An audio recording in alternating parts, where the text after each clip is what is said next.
Dibandingkan dengan Pak Jokowi, hubungan antara Pak Prabowo dan Ibu Mega memang sudah terjalin jauh lebih lama, sejak mereka muda. Dan hubungan ini adalah hubungan kekeluargaan, sangat jauh dari hubungan yang bersifat transaksional, apalagi hubungan yang bersifat saling sandera-menyandera. Gimana kalau menurut kalian? Boleh dikata Pak Prabowo adalah adik dari Ibu Mega. Ketika pertama kali berhasil mendapat tiket buat ikut bertarung di ajang pemilihan presiden di tahun 2009, sekitar 16 tahun yang lalu, Pak Prabowo menjadi pasangan calon wakil presiden dari Ibu Mega. Waktu itu terbentuk koalisi Mega Pro, koalisi di antara PDI Perjuangan dan Partai Gerindra. Sejak saat itu, hubungan di antara para kader PDI Perjuangan, partai dari Ibu Mega, dan para kader dari Partai Gerindra, partai dari Pak Prabowo, sudah terjalin erat dan mesra. Mereka pernah saling bahu-membahu berjuang di ajang Pilpres melawan calon kuat petahana ketika itu, yakni Presiden Susilo Bambang Yudhoyono. Ideologi PDI Perjuangan dan Partai Gerindra juga cuma beda-beda tipis. Mereka sama-sama partai nasionalis yang mengedepankan nilai-nilai kerakyatan. Setelah kalah di Pilpres tahun 2009, baik PDI Perjuangan maupun Partai Gerindra, mereka sama-sama menjadi partai oposisi. Mereka bukan partai oportunis yang selalu merapat kemanapun angin kekuasaan berhembus. Makanya nih, kalau sekarang kita melihat hubungan di antara Presiden Prabowo dan mantan Presiden Megawati begitu akrab, begitu santai, seperti kakak adik, itu memang punya akar sejarah yang panjang. Hubungan di antara Pak Prabowo dan Ibu Mega tentunya nggak selalu mulus. Tapi seperti sudah dibilang tadi, hubungan mereka lebih bersifat kekeluargaan dengan tingkat saling memahami dan saling percaya yang tinggi dan jauh dari sifat transaksional, apalagi dari sifat saling sandera-menyandera. Namun begitu, sudah pasti hubungan yang kian akrab di antara Presiden Prabowo dan Ibu Mega sudah pasti ini tidak menyenangkan buat semua orang. Komitmen bersama Pak Prabowo dan Ibu Mega buat membenahi hukum, buat mengembalikan penegakan hukum ke jalur yang benar, tunduk pada undang-undang dan bukan pada kekuasaan, sudah pasti ini tidak menyenangkan buat semua orang. Rasa-rasanya sih, ada orang-orang di kota Solo sana dan juga para pengikutnya, mereka bisa jadi merasa was-was sama apa yang sudah disepakati di antara Pak Prabowo dan Ibu Mega. Dan perasaan mereka bisa bertambah khawatir, sebab sangat tidak jelas apa saja yang sudah disepakati dan eksekusi seperti apa yang bakal dilakukan oleh kolaborasi Prabowo Megawati ini. Kenyataan bahwa kita semua tidak tahu apa-apa tentang yang sudah disepakati dan bakal dilaksanakan, ini membuat peta pertarungan ke depannya menjadi penuh misteri dan bakal penuh kejutan. Yang pasti, yang kita semua sudah tahu, sejak Lebaran tahun ini, Pak Prabowo sudah 2 kali bertemu dengan Ibu Mega dan sama sekali belum lagi bertemu 4 mata dengan Pak Jokowi. Selain itu, yang juga sudah jelas, Wakil Presiden Gibran, putra dari Pak Jokowi, dia tampak tidak diberi tugas signifikan apapun oleh Pak Prabowo. Ketika Paus Fransiskus wafat, Gibran tidak diutus ke Vatikan, mewakili bangsa Indonesia. Begitu juga ketika terpilih Paus yang baru, yakni Paus Leo. Kita bisa bandingkan kondisi ini dengan pemerintahan sebelumnya. Andai kejadian seperti wafatnya Paus terjadi di era pemerintahan Pak Jokowi, niscaya Wakil Presiden Kiai Ma'ruf Amin yang bakal diutus ke Vatikan mewakili bangsa Indonesia. Selain Pak Jokowi dan Wakil Presiden Gibran yang tampak semakin terjauhkan dari Presiden Prabowo, menteri-menteri loyalis Pak Jokowi tampaknya juga mulai tersingkir. 2 yang paling mencolok adalah Pak Erick Thohir dan Pak Budi Ari. Sebagaimana diberitakan di majalah Tempo dan sudah dibahas di tayangan bocor halus Tempo di YouTube, Menteri BUMN Erick Thohir sudah semakin dipreteli kekuasaan dan kewenangannya sejak kehadiran Danantara. Jabatan Menteri BUMN yang biasanya sangat berkuasa dan basah, kini sudah menjadi bagai macan ompong.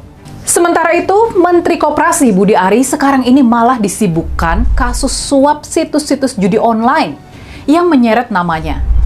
Hajatan besar Koperasi Merah Putih yang berada di bawah wewenang kementeriannya, sekarang tampaknya malah lebih dipercayakan kepada wakil menteri yang adalah kader dari Partai Gerindra.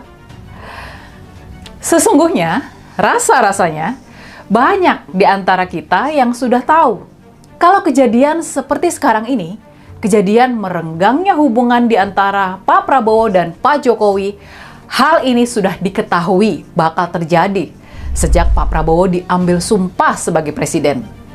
Ini bakal terjadi dan Pak Prabowo diperkirakan bakal butuh waktu paling tidak 6 bulan buat mengkonsolidasikan kekuasaannya. Jadi, kemesraan Prabowo Megawati sekarang ini memang sudah diprediksi sejak lama. Walaupun kejadiannya ternyata lebih lambat dibandingkan yang diharapkan. Ini kabar baik buat perjuangan demokrasi dan konstitusi, walaupun kita semua masih harus tetap waspada dan bersikap kritis. Yang kita tahu juga, kubu Solo, kubu Pak Jokowi, pasti nggak bakal tinggal diam melihat perkembangan politik sekarang ini. Pak Jokowi diyakini masih kuat dan punya sumber daya yang sangat besar. Pak Jokowi bakal melawan dan meluncurkan manuver-manuvernya. Bisa jadi, ini bisa jadi ya, bisa jadi kubu Solo bakal berupaya memecah belah hubungan antara Pak Prabowo dan Megawati. Bisa jadi mereka bakal memecah belah hubungan PDI Perjuangan Partai Gerindra yang sudah mulai berjalan beriringan kembali. Kondisi politik yang diharapkan damai dan tentram di tengah-tengah kondisi ekonomi yang serba sulit, bisa jadi yang terjadi malah kebalikannya. Bisa jadi kondisi politik dalam hari-hari ke depan malah bakal semakin panas.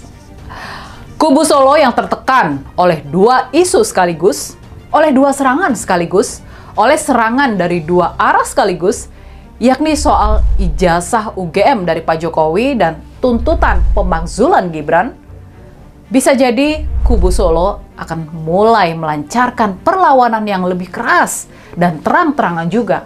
Dan bisa jadi, bisa sangat jadi, kita sekarang ini sedang menyaksikan awal dari akhir hubungan di antara Pak Jokowi dan Presiden Prabowo.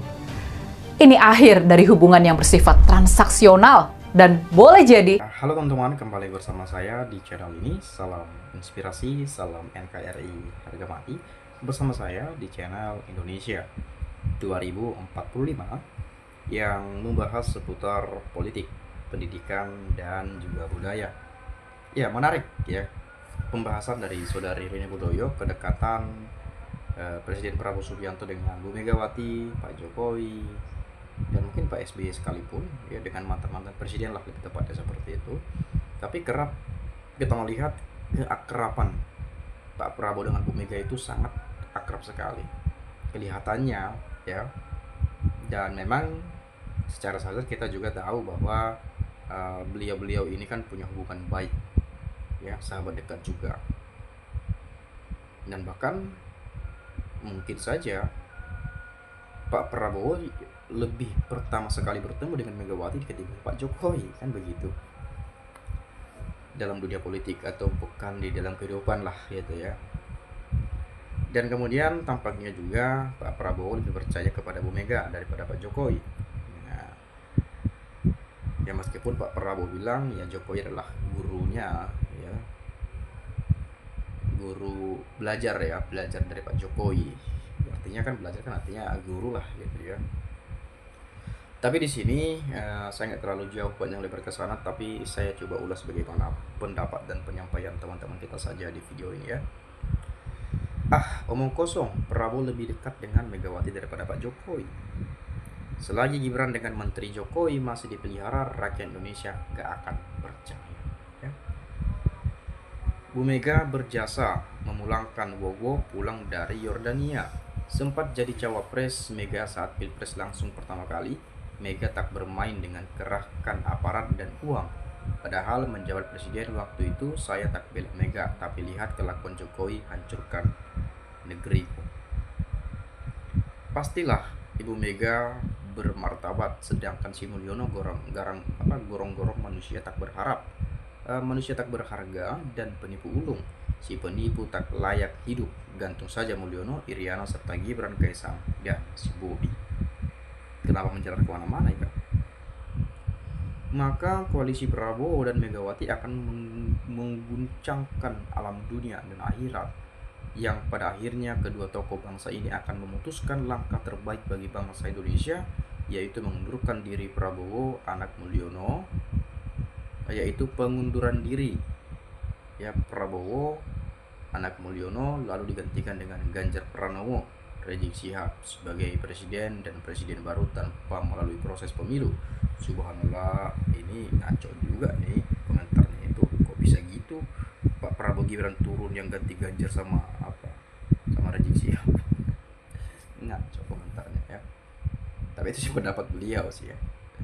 Kemudian program listrik pertama sudah sangat sukses, bisa bernapas sedikit seluruh rakyat menghadapi ekonomi begini yang habis ditangani pandemi. Kejerat pinjol, terperdaya judol, dan lain-lain. Yang kedua, ujung-ujungnya, ujuk-ujuk nggak jadi ampun deh walau diganti program ekonomi lainnya, tapi nyebar-nyebar, mending fokus satu tapi on target, tetap sasaran dan adil. Jangan cuma listrik 900 watt maksimal 2200 watt, karena kenyataannya 2200 watt itu banyak ortu zaman dulu itu listriknya di 2200 watt yang sudah tua-tua, rentan penghasilannya, tidak tetap tentu, juga kelihatan aja rumah besar dan mewah tapi masih ngontrak. Di hari tuanya bedakan sama rumah yang kecil tapi nggak ngontrak ya. Kalau ijazah Mulyono dan Ibu Fafa bisa dibuktikan kuat, salah pasti ke Mulyono rontok ya. Jadi ingat perjanjian batu tulis, masa lupa ya. Prabowo orang pintar, nggak mau dia dekat sama Jokowi karena Jokowi tukang ngibul, tukang bohong. Prabowo lebih cocok sama Mega, sama-sama pintar dan juga cerdas ya. Tanpa dukungan dari Pak Jokowi tidak akan menang Pilpres kemarin. Jangan seperti kacang luka kulitnya, jangan ada dusta. Gandenglah semua kalangan politik demi Indonesia Emas. Kalau saling fitnah, Indonesia ini akan hancur dengan sendirinya kalau seperti ini terus ya. Kalau bisa sih dirangkul semua untuk kemajuan bangsa dan negara ya, nggak apa-apa kok, tapi ya lihat orangnya juga bagaimana kelakuannya ya, jangan asal rangkul juga dong, kan begitu. Kemudian, Jokowi, kamu itu siapa anak penjual bambu, tukang kayu, sombongnya setinggi langit, rakus, diangkat oleh PDIP dari tukang kayu menjadi wali kota, gubernur, presiden, lah berkhianat. Ini manusia serakah, rakus, merdeka lawan kejoliman. Jujur saja Bu Mega lah yang memulangkan Prabowo ke Indonesia. Tanpa itu Prabowo nggak mungkin jadi presiden. Jangan pernah membandingkan Jokowi dengan Megawati, sangat tidak berimbang. Jokowi itu hanyalah anak kemarin sore jika dibandingkan dengan Megawati. Maka tentu saja Prabowo lebih memilih sosok ketum parpol besar dibandingkan tukang kayu. Bagus, nggak ada sandra-sandraan antara Mega dan Prabowo, cuma pernah kelihatan kianat ya, perjanjian batu tulis. Permintaan rakyat yang punya pikiran waras cuma sederhana, Pak Prabowo secepatnya reshuffle Kapolri, KPK, dan menteri yang bawaan Jokowi, beres, pasti aman negeri ini. Salah satu channel favoritku, kurang tepat pakai istilah kurang menyenangkan semua orang ya, mestinya sebagian orang terutama kelompok geng Solo. Jokowi mau pindah nginap di hotel berbintang 5 Nusa Kambangan, insya Allah keluarganya juga. Nyatanya Bu Mega nggak bisa jadikan Pak Prabowo jadi presiden, tapi hanya Pak Jokowi yang bisa mengangkat Pak Prabowo jadi presiden. Kita lihat saja jalur Tuhan nggak mau banyak kira-kira. Ya itu juga, tapi teman-teman tetap juga kalau nggak ada Bu Mega, rasa-rasanya Pak Prabowo juga nggak akan jadi presiden kata banyak orang. Kenapa? Karena kan dulu ada apa namanya, saya nggak tahu betul atau tidaknya gitu ya, soal permintaan 3 periode, permintaan perpanjangan masa jabatan. Dulu kan banyak parpol-parpol lain yang sudah setuju katanya, tapi hanya Bu Mega lah, PDIP lah ya yang tidak setuju, menolak mentah-mentah hal itu. Padahal mereka dulu kan partai yang mengusung Pak Jokowi, tapi karena Bu Mega taat konstitusi ya nggak jadi 3 periodenya atau perpanjangan masa jabatannya. Ya kan dari situ saja kan Pak Jokowi udah kelihatan rakus berkuasa. Kalau benar, kalau salah ya kita nggak tahu juga ya. Yang terakhir, di luar hubungan Ibu Mega dan Prabowo, Prabowo sangat butuh jalannya pemerintahan yang dipimpin berjalan dengan sangat kondusif, dan itu bisa didapatkan jika Prabowo bisa mendekat kepada Ibu Mega. Suka tidak suka, Ibu Mega adalah pemimpin partai dengan pendukung terbesar di Indonesia. Itu sangat seksi untuk diabaikan oleh Prabowo Subianto. Ya memang sebetulnya secara hitung-hitungan politik Pak Prabowo lebih butuh Bu Mega lah daripada Jokowi. Pak Jokowi apa? Pak Jokowi nggak punya partai. Bu Mega kan punya partai besar, punya PD Perjuangan, punya kader banyak sekali, simpatisan, akar rumput katanya banyak sekali ya, dan lain sebagainya. Dan Bu Mega ini salah satu tokoh yang sangat luar biasa. Siapa sih yang nggak kenal Bu Mega kan gitu kurang lebihnya. Ya di zaman Pak Harto beliau paling keras juga nih. Jadi ya saya rasa dalam apa kalau dalam politiknya sih Pak Prabowo lebih butuh Bu Mega lah dibandingkan Pak Jokowi.